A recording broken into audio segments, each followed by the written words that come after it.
Everybody, this is James Roebuck once again, and this is my review of Hardwiring Happiness. I got a library card called The New Brain Science of Contentment, Calm, and Confidence. First off, this book is not really what I expected. To be honest, I didn't totally know what to expect.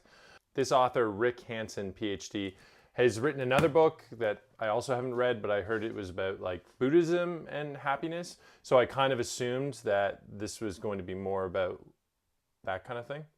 It's not. The title is actually very telling once you understand the context of the book. It's about actually physically rewiring your brain, to be more happy. So in essence, there are three ways to manage your mind. Let be, let go, and let in. So the book says that our strengths, our internal strengths, grow over time. We develop them over time. So what this book is about is further developing those internal strengths through positive experiences. Simply observing your mind, observing your thoughts is extremely powerful. But within doing that, what we need to do is decrease negative thoughts and increase positive ones. Easier said than done, but there's actually a way to do this which hardwires your brain to be more inclined to have positive thoughts than negative thoughts. The really cool thing is they talk about how your brain is a muscle just like any other part of your body. And when you use a certain muscle at the gym, that muscle grows, it becomes stronger. Generally, normally have positive thoughts, or if you generally normally have negative thoughts, those neurons, those paths that those neurons take become stronger. So the cool part is that we actually all have negative thoughts, and we tend to have more negative thoughts than positive thoughts, but it's not your fault. This is the way our brains are designed. Our nervous system in our mind has been evolving for the last 600 million years. So consequently, our brains have actually developed a bias towards negatives. The example they use in the book is interesting. They say, if I'm in the woods and there could be a tiger in that bush, there's kind of four options.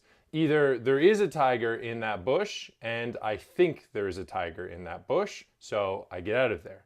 Or there's a tiger in that bush and I don't think that there's a tiger in that bush, and then I get eaten. There's no tiger in that bush and I do nothing and I'm fine. Or there's no tiger in that bush and I run away for no reason. As you can tell, the consequence behind there being a tiger behind that bush but not doing anything about it is way greater than the little bit of energy I'm going to expend if there isn't a tiger and I decide to run.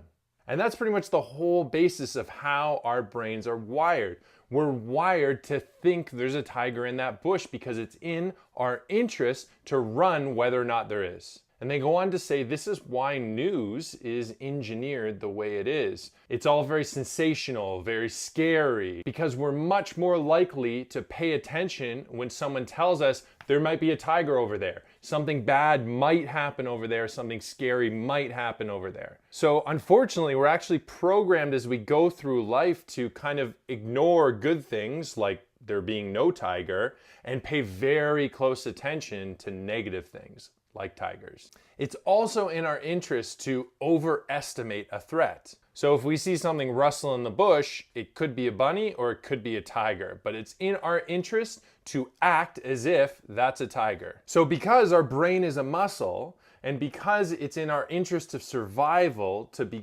super cautious and super aware and be focused on negative things, we have throughout our entire lives, throughout our entire existence, been training ourselves to be negative. But the good news is there is a way to overcome that and hardwire your brain, hardwire happiness. It's as simple as regularly focusing on taking in the good. Okay, so how do we do this? Well, so the brain evolved over time to have three basic needs.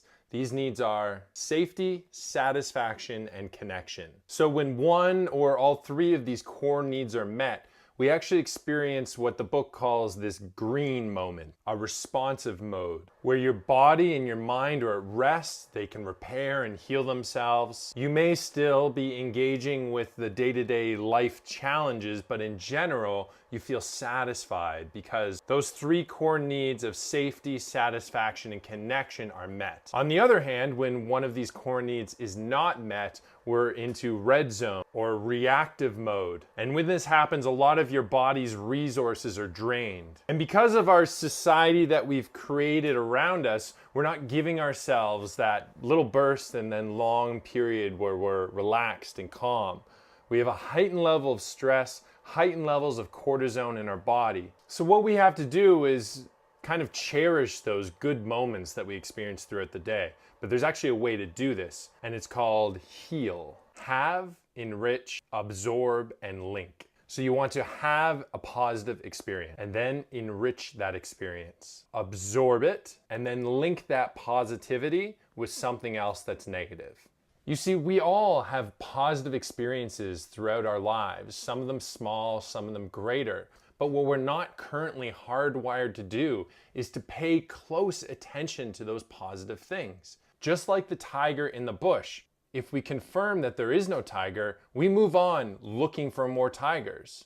So the secret, the key behind hardwiring happiness and actually re-hardwiring your brain is to use heal when we have a positive experience. Have the experience, enrich the experience, and absorb the experience. And then link that positive experience to something else negative. It sounds kind of hokey, but I've been trying it since I started reading this book, and it's as easy as this.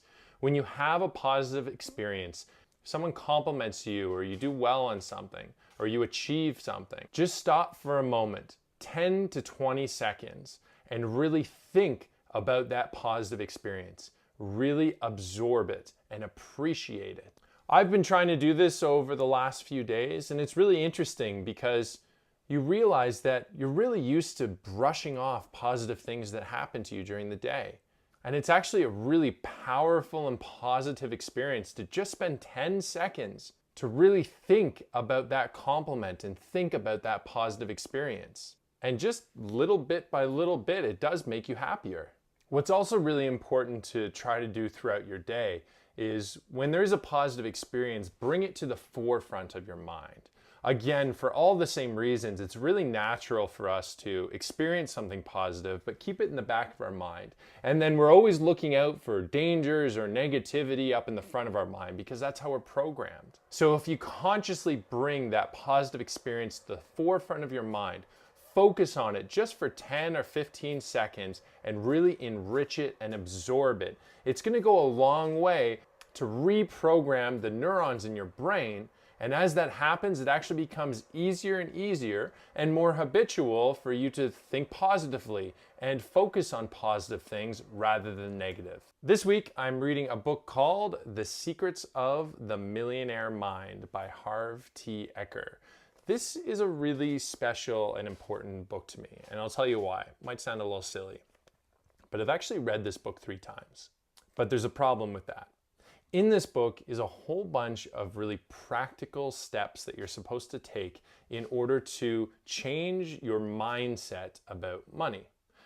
I've read this book 3 times, but I've never actually been able to get through all of these steps and put them into action.